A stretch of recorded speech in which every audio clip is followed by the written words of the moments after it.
অঙ্গীকার ব্যক্ত করেছি এই বিরোধী দল কোনো গতানুগতিক বিরোধী দল হবে না। ন্যায়সঙ্গত সকল কাজে সমর্থন সহযোগিতা, অন্যায় এবং জনগণের অধিকার হরণকারী সকল পদক্ষেপে আমাদের কণ্ঠ থাকবে আপোষহীন। আমরা সে কথাই বলেছি। আজকে মাননীয় সংসদ সদস্য প্রেসিডেন্টকে ধন্যবাদ জানাইতে গিয়ে আমাদেরকে একবারে জেরবার করে ফেলেছেন এবং তিনি অসংখ্য মিথ্যা তথ্য এখানে এসেছে, যে দুই একটার প্রতিবাদ আপনি নিজেও করেছেন। আমি অনুরোধ করব যে অসত্য কোনো তথ্য যেন এই মহান সংসদে কেউ পরিবেশন না করেন। জেনে শুনে সতর্কতার সাথে আমাদের সকলেরই এখানে দায়িত্বশীল আচরণ করা উচিত।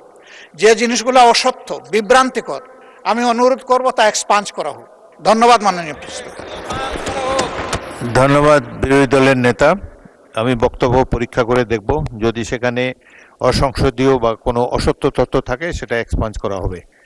মাননীয় সদস্য, আমি তো বললাম যে যদি মিথ্যা তথ্য থাকে সেটা আমি এক্সপাঞ্জ করব। আমি নিজেই সাক্ষী, আপনাদের গাজী নজরুল ইসলাম একজন মুক্তিযোদ্ধা, তার আগে রাজবাড়ী ডাক্তার আসজাদ একজন মুক্তিযোদ্ধা, উনি আগে এক সংসদে আমরা একসাথে ছিলাম, 3 জন মুক্তিযোদ্ধা ছিল সেই সংসদে। বাট বাই অ্যান্ড লার্জ জনগণের পারসেপশন কি সেটা জানেন, সেটা আর এখানে বলতে চাই না।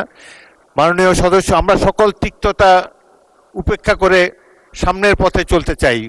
অতীতের ক্লেদাক্ত অতীতকে আমরা ভুলে যেতে চাই।